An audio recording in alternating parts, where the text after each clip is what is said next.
Hello dear students, welcome to MD's English Empire and Institute for Learning English. তো student চলো আজকে আমরা যে পেজটা সলভ করবো সেটা হচ্ছে কি 8883 ওকে। তো 83 ABTA টেস্ট পেপার আমাদের সিরিজ যেটা কমপ্লিট হয়ে যাচ্ছে আর কি, কমপ্লিটের দিকে প্রায়। তো চলো ঝটপট শুরু করি। আমাদের যেটা মোস্ট অ্যাওয়েটেড পার্ট থাকে, গ্রামার অ্যান্ড ভোকাবুলারি। চলো, তো কারেক্ট অল্টারনেটিভ দিয়ে ফিল ইন দ্য ব্ল্যাঙ্কস করতে বলা হয়েছে। The impacts of global warming এর ইম্প্যাক্টস, অর্থাৎ যে গ্লোবাল ওয়ার্মিং কতটা ক্ষতিকর, তাই না আমাদের যে পৃথিবীর জন্য। তাহলে the impacts of global warming কি বলতো, আর বিং ফেল্ট এভরিওয়্যার। তাহলে পৃথিবীর যে কোনো কোনায়, যে কোনো জায়গায় গ্লোবাল ওয়ার্মিংয়ের ইম্প্যাক্ট বুঝতে পারা যায়, সেটা প্রাণী হোক বা মানুষ বা পশু পাখি। এটা মাথায় আগে ক্লিয়ার করে নাও। তারপর কি বলছে, এক্সট্রিম হিট ওয়েভস, কারণটা হচ্ছে অবভিয়াসলি হিট ওয়েভের জন্য।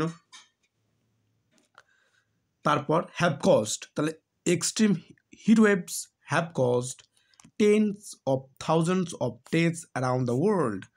তাহলে 10,000 যে মৃত্যু গোটা পৃথিবী ব্যাপী, পৃথিবী জুড়ে, ইন অবভিয়াসলি ইন ইয়ার আছে হয়তো, ইন রিসেন্ট ইয়ার্স। হ্যাঁ, এই যে রিসেন্ট ইয়ারগুলো গেল, এই ইয়ারগুলোতে 10,000 লাইফস কী হয়েছে, ডেড হয়েছে আর কি। And it is an alarming sign of events, এবং এটা আমাদের মনে রাখা দরকার, এটা একটা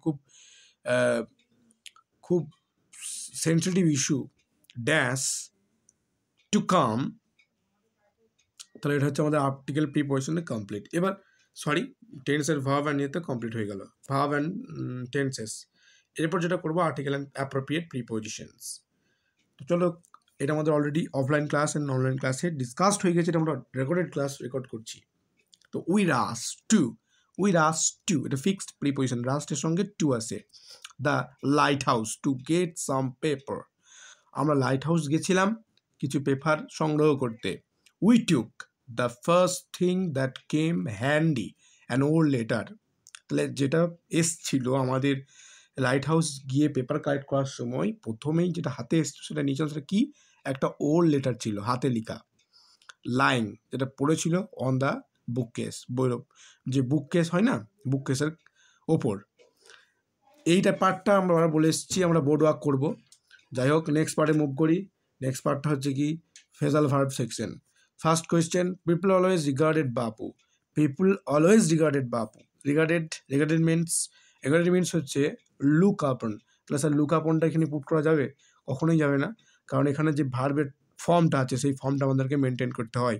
বারবার এই ফ্রেজাল ভার্ব সেকশনটা করা খুবই একটা কঠিন জায়গা যাকে বলে, যেখানে টেন্সগুলোকে চেক করা হয়। তাহলে রিগার্ডেড থাকলে তাহলে পাস্ট টেন্স আছে, তাহলে কি হবে স্যার, লুকটা আপন হয়ে যাবে, লুকের সঙ্গে ইডি যোগ হয়ে যাবে।